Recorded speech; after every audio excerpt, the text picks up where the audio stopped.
السلام عليكم ورحمة الله وبركاته جميعا.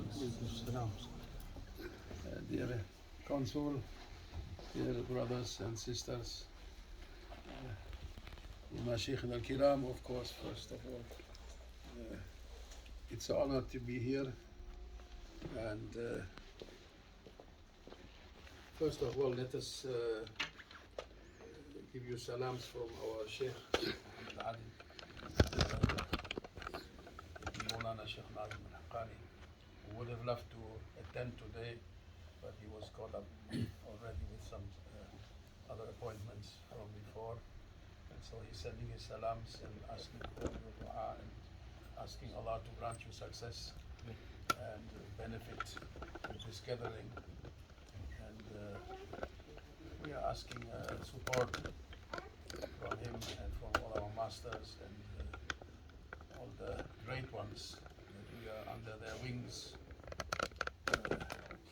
in this place and wherever we may go, to open up some useful knowledge to us, something which will benefit us. And we need to translate.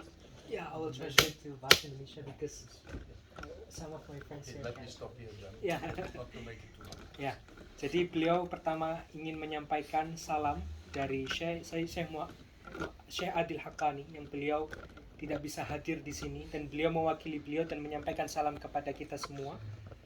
Yang beliau juga meneruskan bahwasanya beliau sebagai perwakilan dari Syekh Muhammad Adil Haqqani hadir ke sini untuk berbagi, dan Syekh Muhammad Adil Haqqani juga menyampaikan salamnya kepada kita, dan sebenarnya sangat ingin berada di sini, tapi karena ada appointment yang lain, ada janji yang lain, beliau tidak bisa hadir.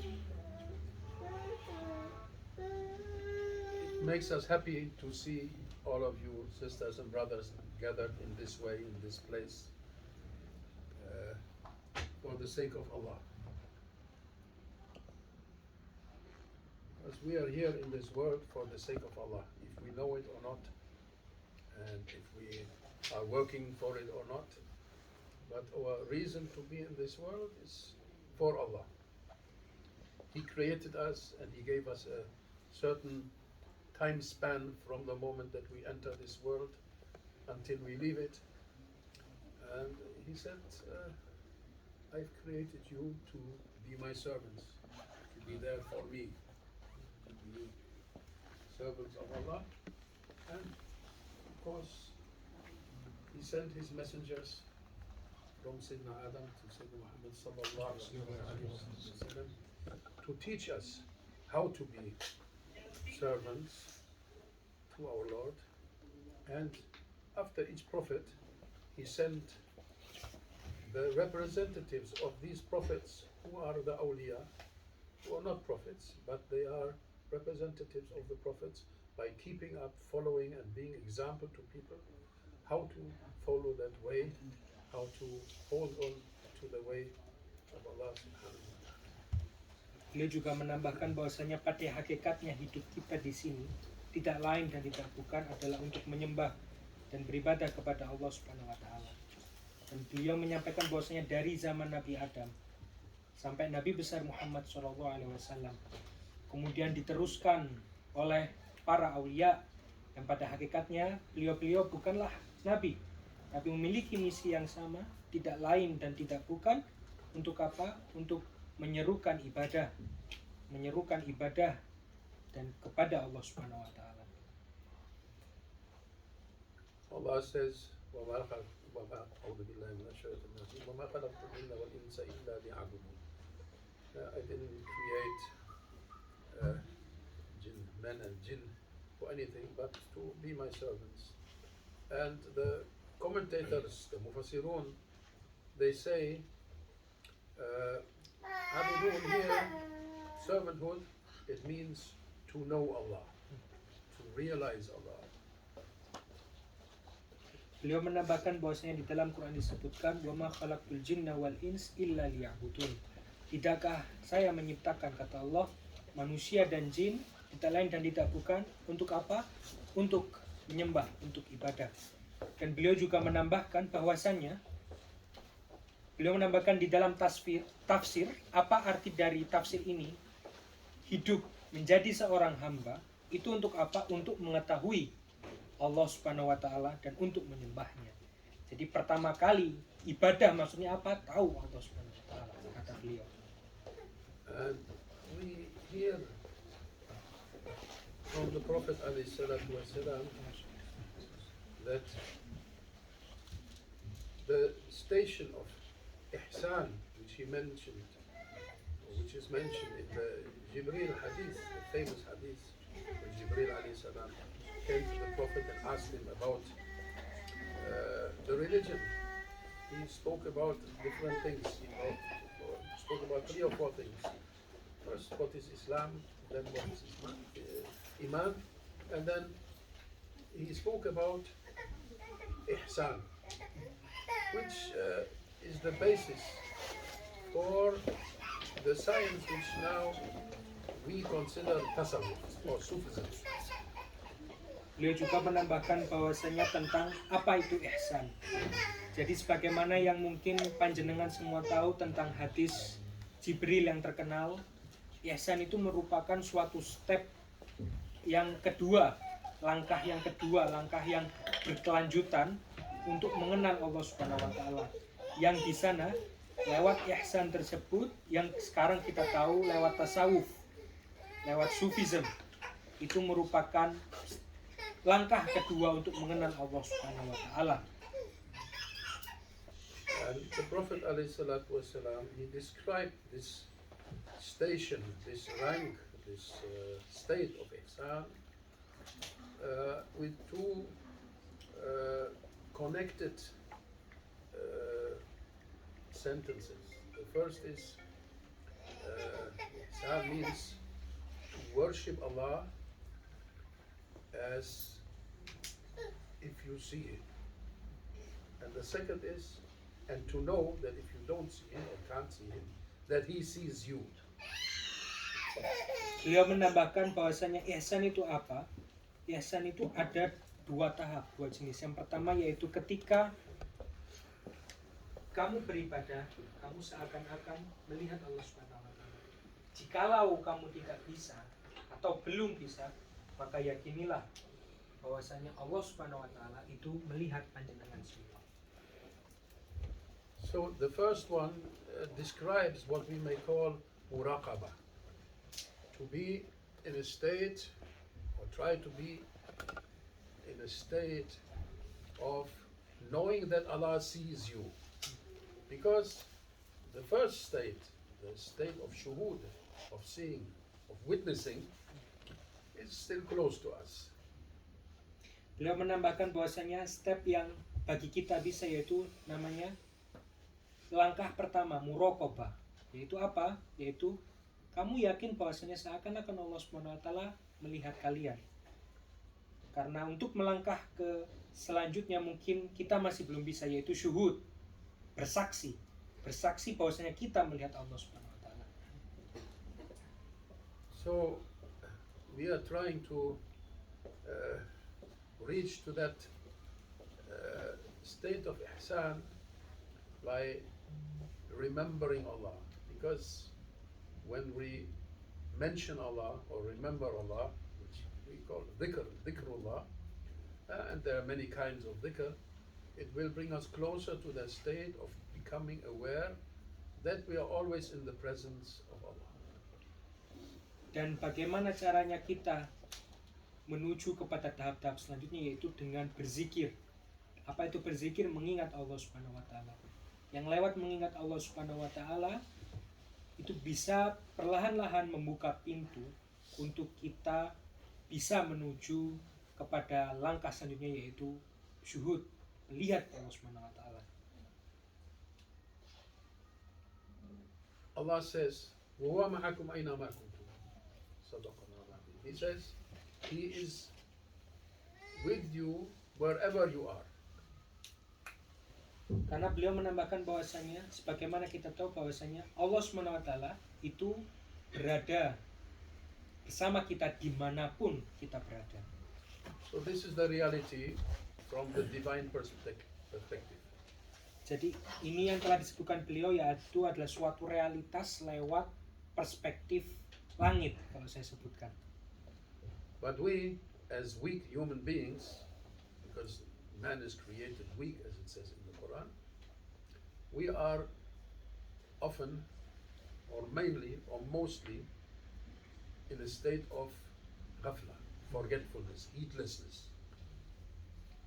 Beliau menambahkan bahwasanya kita sendiri yang tadi beliau sebutkan tentang zikir adalah cara untuk kita menuju ke tahap-tahap berikutnya, tapi karena kita seorang manusia yang lemah, yang sudah disebutkan bahwasanya manusia ciptakan lemah, kita sering berada di posisi ghaflah, kelupa, teledor. That's why we need to be reminded. Oleh karena itu kita perlu diingatkan, kata beliau. And that is one of the meanings of dhikr.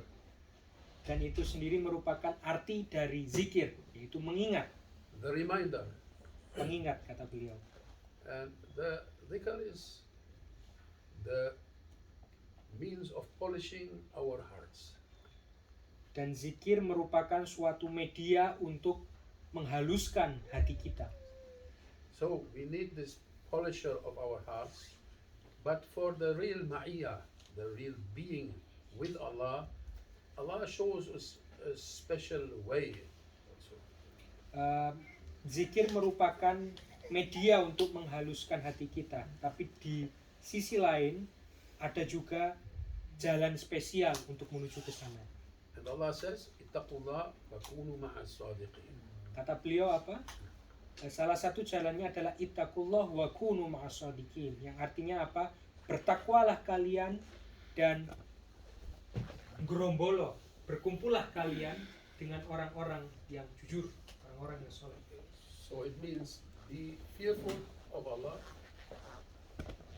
and be with the trustworthy or the righteous ones, with the awliya. Beliau menambahkan bahwasanya arti dari itu yaitu sebagaimana disebutkan tadi, bertakwalah dan bersamalah dengan orang-orang yang benar. Yaitu apa? Salah satunya yaitu para aulia, beliau menambahkan. And through this ma'iyah, this being with them, we can reach to the absolute ma'iyah for us from our perspective, the ma'iyah of being with Allah. Beliau menyebutkan bahwasanya lewat ma'iyah tadi, ma'iyah itu apa? Kebersamaan dengan para orang-orang soleh, Allah yang akan mengantarkan kita kebersamaan dengan Allah Subhanahu wa taala.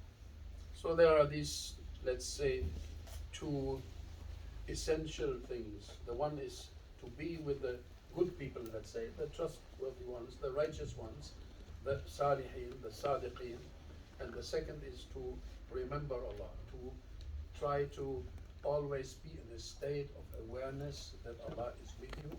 And there are methods for this, and these salihin, they give us these methods, how to remember, how to, which kind of dhikr we should recite to reach, which will be beneficial to us to reach. Beliau menambahkan bahwasanya dua metode yang harus kita terapkan. Yang pertama yaitu bersama dengan orang-orang soleh, bersama dengan aulia. Yang kedua yaitu dengan zikir. Dan salah satu beliau menambahkan lagi bahwasanya banyak metode-metode zikir yang dengan metode-metode zikir yang disampaikan oleh para aulia orang soleh itu yang akan mengantarkan kita insya Allah nanti kepada ma'iyah kebersamaan dengan Allah Subhanahu wa taala. So we are happy when we come to a gathering like this and we find people are involved in dhikrullah, because all these qasidas, they are a way of dhikrullah. Beliau menambahkan lagi bahwasanya kita semua di sini sangat bersyukur dan berbahagia berada di sini. Karena apa? Karena ini merupakan majelis tempat berzikir lewat qasidah-qasidah, lewat ilahi kalau bahasa Turkinya, yang ilahi dan qasidah-qasidah tersebut merupakan suatu pengingat kita untuk mengingat Allah Subhanahu wa taala. They soften the heart of the attenders.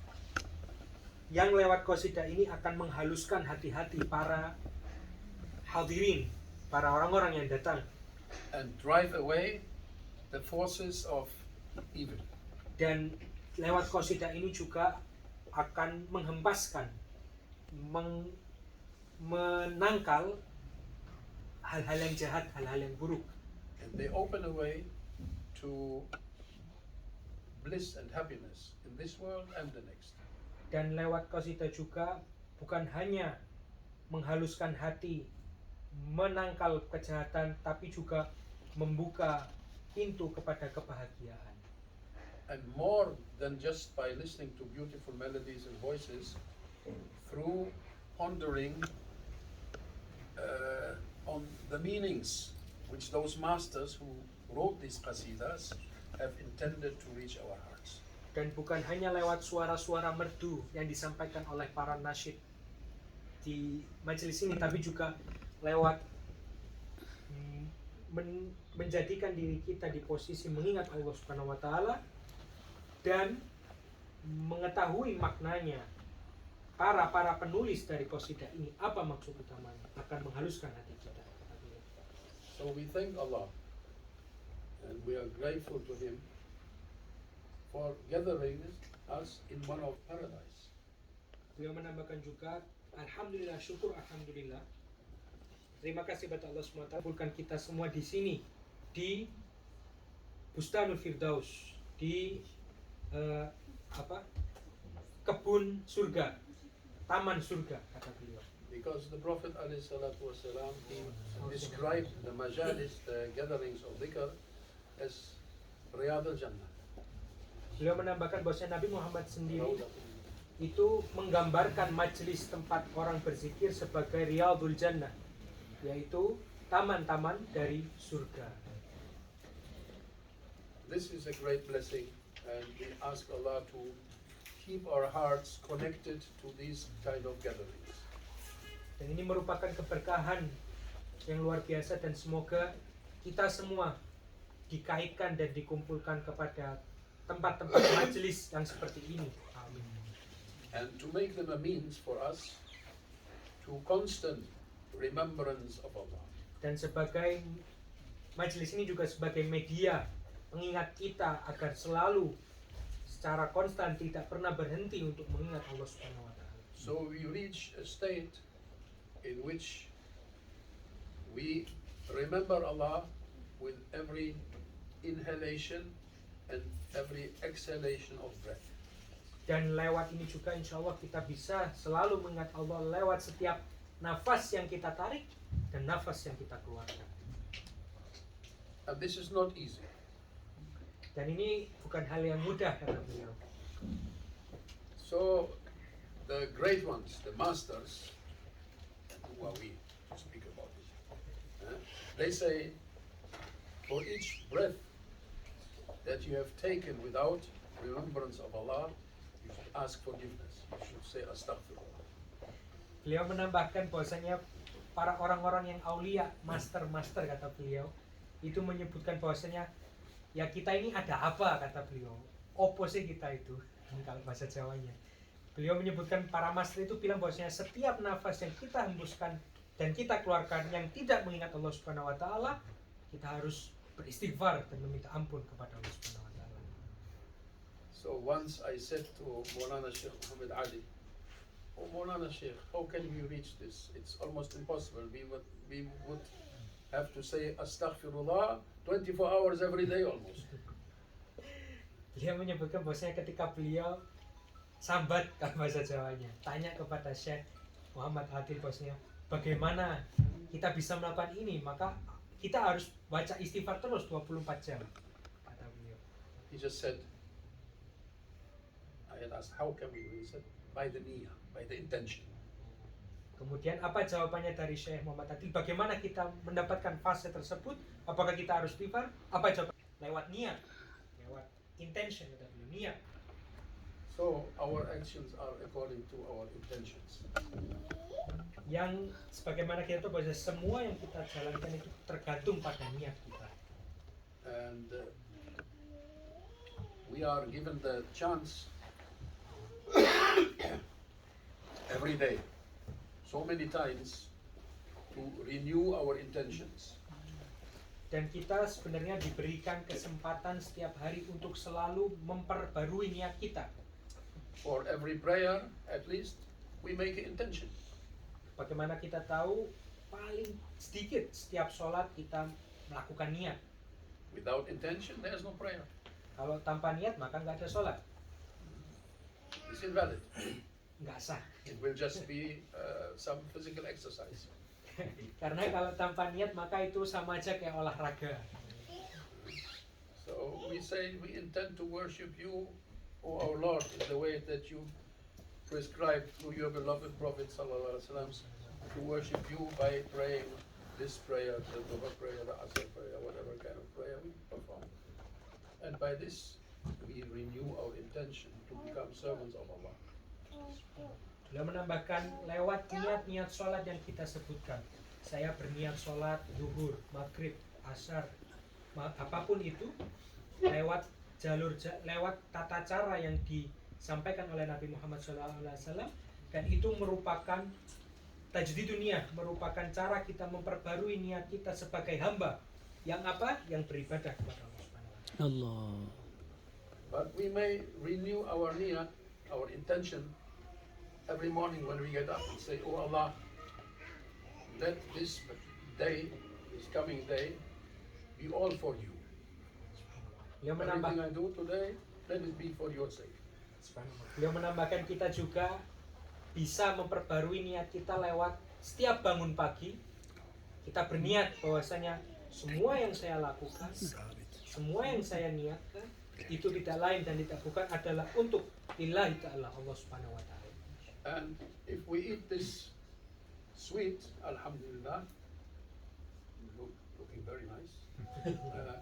If we eat this sweet, we may say, Oh Allah, I intend to eat this for you to give me strength to serve. Beliau juga menambahkan bahwasanya lewat makan yang kita makan manisan, makan apapun itu kita niatkan untuk apa?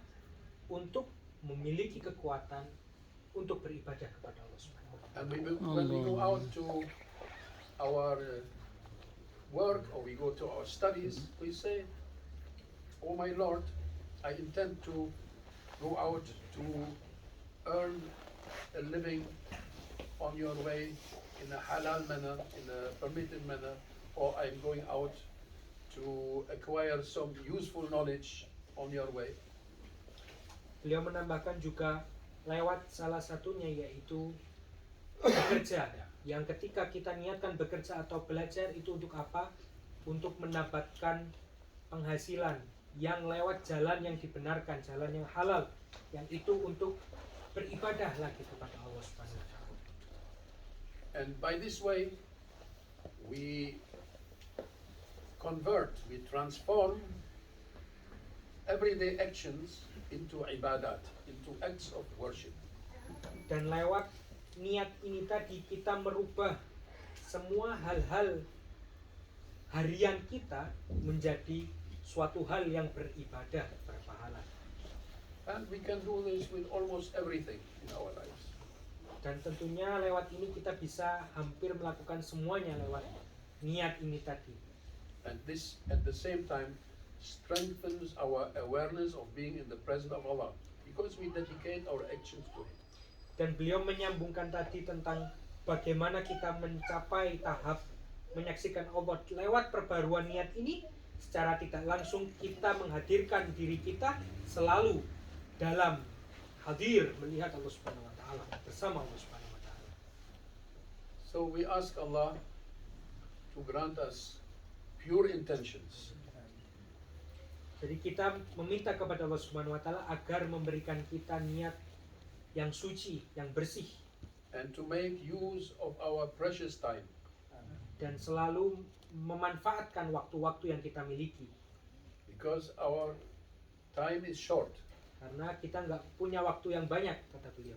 Most of you are still quite young, younger than me, at least. Kata beliau, kebanyakan dari kita ini lebih muda, ya minimal lebih muda daripada And beliau. you may have the impression that, oh, I still have a lot of time. Dan mungkin kamu ngerasa bahwasanya, oh, saya masih punya waktu yang panjang. But let me tell you, after 70 years, you notice that it is very, very short time. Tapi setelah kamu beranjak usia 70 tahun, kamu mungkin akan sadar bahwasanya hidup itu pendek. Yesterday and last year and 10 years ago all melt together.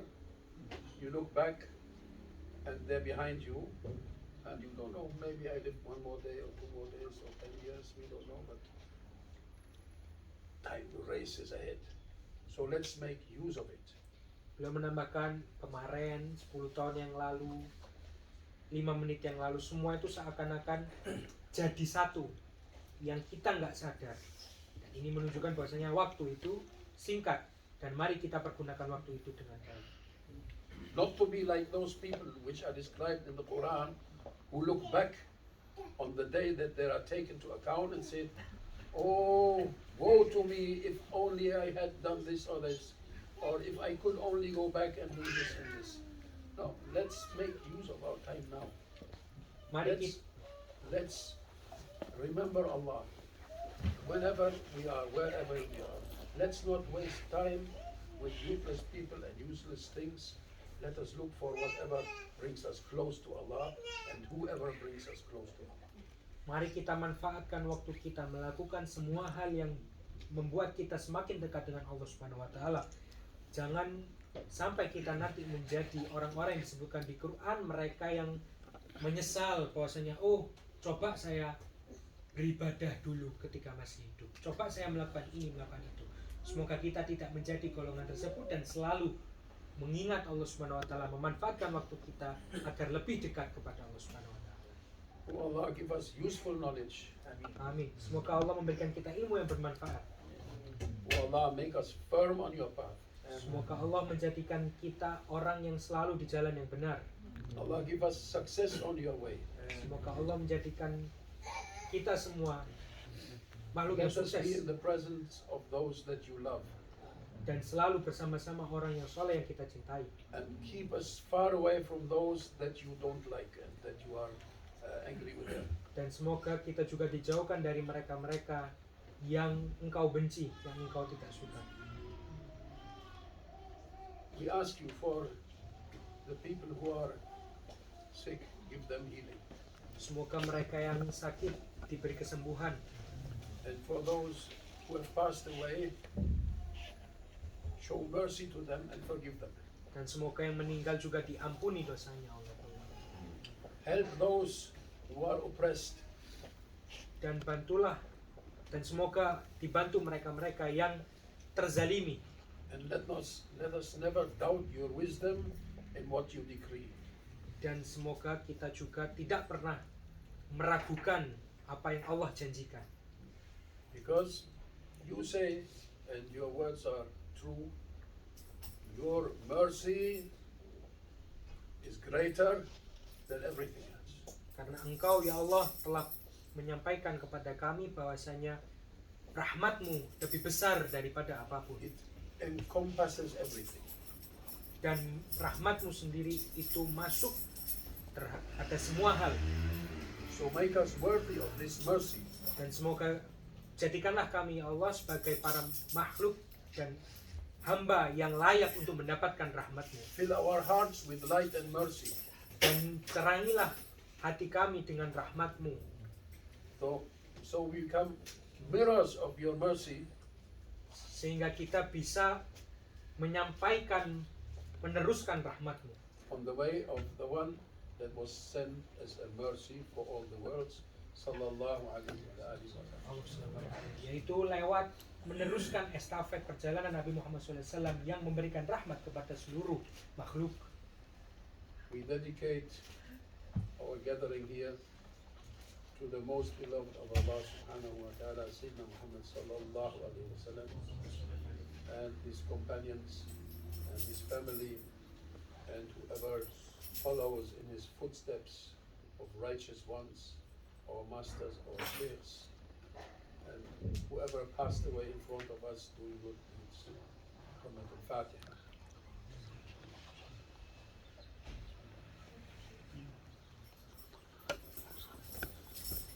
Thank you very much for your attention. Terima kasih